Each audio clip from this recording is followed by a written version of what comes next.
আপনাদেরকে সবচেয়ে ফার্স্টে আসতে হবে গুগলে এবং গুগলে সার্চ করতে হবে, এটা আমি পেস্ট করছি, গুগলে সার্চ করতে হবে social registry.wb.gov.in। এই লিঙ্কটা কিন্তু আমি ডিসক্রিপশন বক্সে দিয়ে দিব, সেখান থেকে কিন্তু আপনারা কপি করে বা সেখান থেকে আপনারা ক্লিক করে ডাইরেক্ট কিন্তু এই ওয়েবসাইটে আসতে পারেন।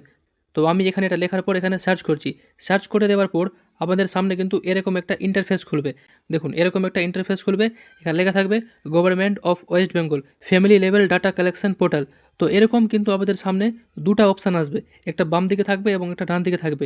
বাম দিকে যেটা আছে সেটা আছে এক্সেস সিটিজেন পোর্টাল, আর ডান দিকে আছে এক্সেস ডিপার্টমেন্ট অফিসার।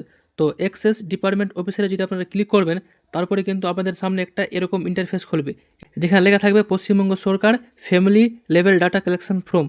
তো এটা কিন্তু লেখা আছে এখানে ডিপার্টমেন্ট অফিসার লগ ইন, অর্থাৎ এখানে কিন্তু যে অফিসাররা আছে, অর্থাৎ এই ডিপার্টমেন্টের যে অফিসাররা কাজ করবে শুধুমাত্র তারাই কিন্তু এই ফিচারটা কিন্তু ইউজ করতে পারবে। এটা কিন্তু সাধারণ মানুষের জন্য নাই, এটা শুধু তারাই ইউজ করতে পারবে যারা এই ডিপার্টমেন্টে কাজ করবে। ঠিক আছে, তো এখানে কিন্তু আমাদের কোনো কাজ নাই, তাই আমরা এখান থেকে একটু বেগ হয়ে যাব। দেখুন এখানে বাম দিকে লেখা আছে এক্সেস সিটিজেন পোর্টাল, এই অপশানে আমরা ক্লিক করব। এবার দেখুন এখানে লোড হচ্ছে একটু, এখানে ক্লিক করার পর কিন্তু আমাদের সামনে এরকম একটা ইন্টারফেস খুলে যাবে এবং এখানে লেখা থাকবে government of West Bengal applicant logging, অর্থাৎ এটা কিন্তু সাধারণ মানুষের জন্য আছে এবং এটা কিন্তু প্রত্যেক মানুষ কিন্তু ইউজ করতে পারে। তো দেখুন এখানে দুটো অপশান আছে, সিলেক্ট ইউর ডিস্ট্রিক্ট আর নেক্সট আছে রেজিস্টার মোবাইল নাম্বার।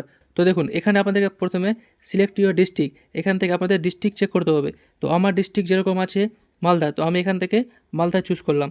তারপরে নেক্সট আছে এন্টার 10 ডিজিট নাম্বার, অর্থাৎ আপনার ফর্ম ফিল আপ করার সময় যে ফোন নাম্বার দিয়েছিলেন সেই নাম্বারটা কিন্তু এখানে দিতে হবে।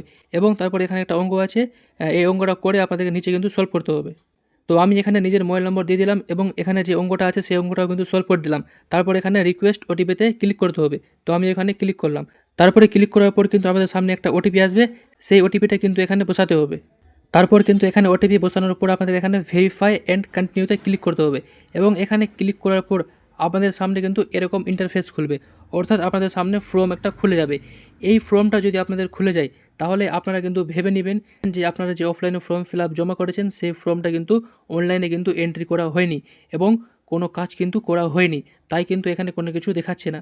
যদি এখানে আপনাদের সামনে এরকম একটা ইন্টারফেস খুলে যায় যেখানে লেখা থাকবে অ্যাপ্লিকেশান সাবমিটেড, অর্থাৎ আপনার আবেদন সফলভাবে কিন্তু জমা হয়েছে, এরকম যদি থাকে তো আপনার কিন্তু ফর্মটা যে অফলাইনে জমা দিয়েছিলেন সেই ফর্মটা আপনাদের কিন্তু অনলাইনে কিন্তু ট্রান্সফার করা হয়েছে এবং আপনাদের টাকা কিন্তু শীঘ্রই কিন্তু 3-4 দিনের মধ্যে কিন্তু ঢুকে যাবে। আর যাদের হয়নি তাদের কিন্তু এরকম হতে কিছুটা সময় লাগতে পারে। আর যদি আপনাদের এরকম অপশান যদি না আসে তাহলে আপনারা কিন্তু ব্লক অফিসে বা পঞ্চায়েতে গিয়ে আপনারা যোগাযোগ করতে পারেন, সেখানে কিন্তু আপনাদেরকে ভালোভাবে জানিয়ে দেওয়া হবে যে কেন আপনাদের কিন্তু ফর্ম ফিল আপটা অনলাইনে আপলোড করা হয়নি। তো আশা করি আপনার ব্যাপারটা ভালো করে বুঝতে পেরেছেন। যদি কোনো প্রশ্ন থাকে তাহলে কমেন্টে জানাতে পারেন, আমি যত সম্ভব সঠিকভাবে উত্তর দেওয়ার চেষ্টা করব। ধন্যবাদ।